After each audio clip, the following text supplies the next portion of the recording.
Audiencia, ¿qué tal? Buenas noches. Aquí unos breves minutos para platicar con ustedes.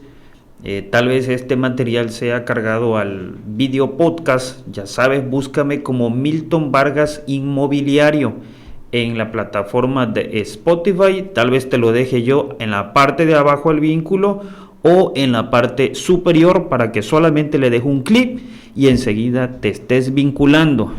Bueno,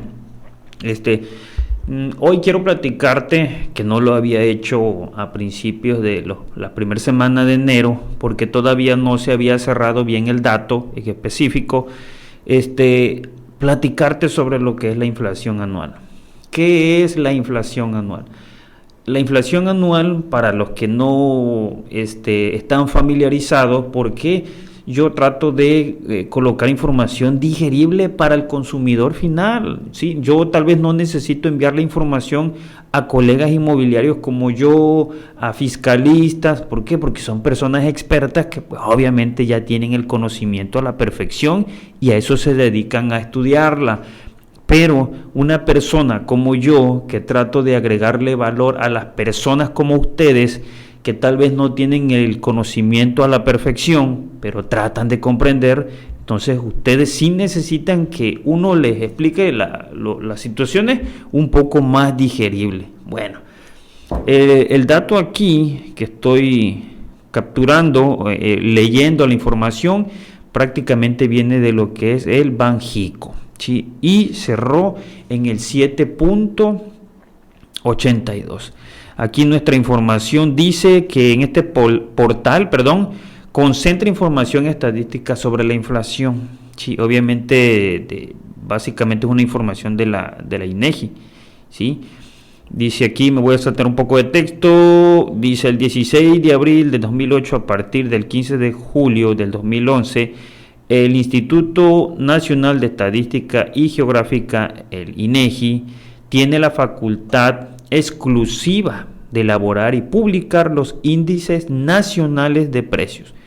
En consideración a lo anterior, la información sobre la inflación referente a junio del 2011 fue la última aplicada para el Banco de México.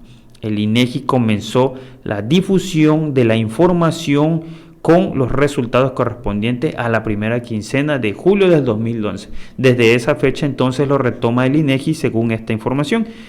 Y la data que yo tengo aquí es de que, por ejemplo, cerró en el 7.82.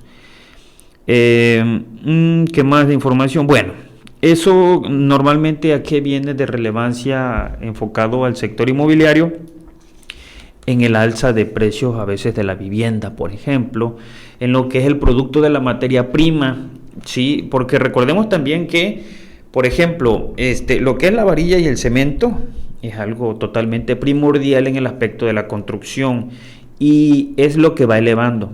Un dato específico, por ejemplo, que me dio un constructor de aquí de la zona, yo hablo específicamente, por ejemplo, recuerden que yo estoy en Cunduacán, Tabasco. Bueno, me pasó dato que el incremento del cemento se dio en un 13%. 13% en el alza del cemento. No saqué el precio de la varilla, pero ¿qué implica? ¿Qué es la parte que tú tienes que pensar? ¿Qué es la parte que tú tienes que analizar? Recuerda que en el podcast te fui mencionando sobre si todavía te vas a quedar esperando ese gran momento para hacer tal vez esa inversión que estás esperando. Pero recuerda que conforme va avanzando el tiempo, tu crédito sube muy despacio y la inflación, como te puedes dar cuenta, sube de manera más trascendental a lo que puede subir tal vez tu crédito. Entonces, tal vez pienso yo, no sé, estás esperando a que te suban los puntos, si es que lo tienes por Infonavit, o que pasen los años para que lo compres por Foviste. Creo que te resulta más ir ahorrando. Imagínate que te están quitando un descuento, imagínate que ya estás pagando esa casa. Recuerda que ante la ley es el 30% que te van a ir descontando. Bueno, que tal vez algunas personas ese dinero es lo que vienen a pagar ahorita en renta. Bueno, trata de apartar algo como si fuera un afore que vas apartando. Sí, claro, tratándose por las personas que tienen acceso a créditos hipotecarios, Infonavit y Fobiste, pues ellos ya de default tienen sus afores. Pero sí, a lo que voy es que hagas un guardado, hagas un apartado, una separación que te va a ayudar, por ejemplo, a que si la vivienda, no sé, tienes un crédito que tal vez no alcanza para una vivienda en la zona en la que te encuentres, porque cabe mencionar también que hay zonas demasiadamente caras y hay zonas que son un poco más económicas, hay otros que viven en zonas turísticas y por el turismo todo se te está elevando. Que mencionar, por ejemplo, también de las personas que viven en zonas industriales y los terrenos los venden como si fueran industriales, ¿sí? Ya no le dan el giro habitacional. ¿Pero por qué? Porque la misma plusvalía impulsa a las personas propietarios a querer solicitar o pedir, por ejemplo, precios excesivos en lo que son sus propiedades inmobiliarias. Y claro, que más aún basado, por ejemplo, a lo que es el alza de precios, a la inflación anual, que pues yo con todo gusto doy esa información, ¿sí? Que si es beneficio o no, pero la tengo que proporcionar, ¿sí?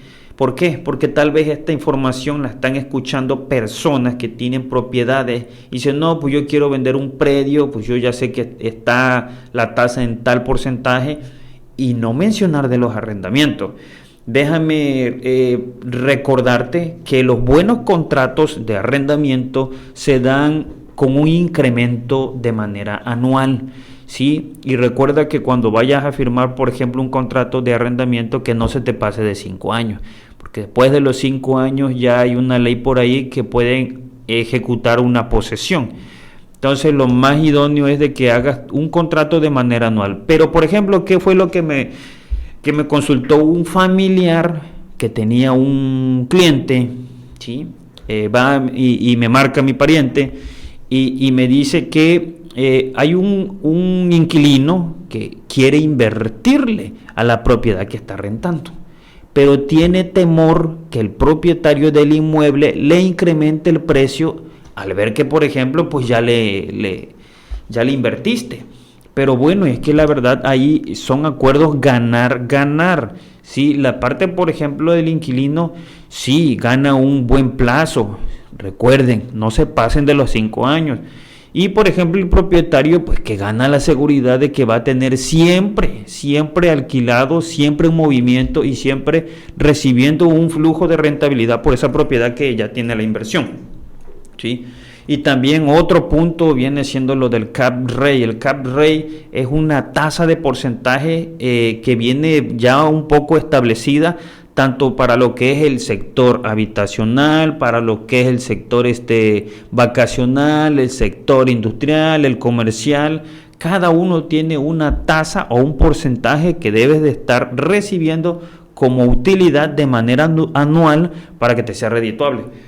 Entonces, hasta ahí, para no hacer un poco más largo este mensaje, será cortado en parte también para colocarlo en los reels de las distintas redes sociales. Recuerda que yo soy Milton Vargas, radico en Cunduacán, Tabasco, y me gusta agregar valor a las personas, ¿sí? Concientizarlas y también, ¿por qué no?, ubicarlas, porque a veces están súper desorientadas o consideran que sus propiedades son para vivir el resto de su vida. Nos vemos.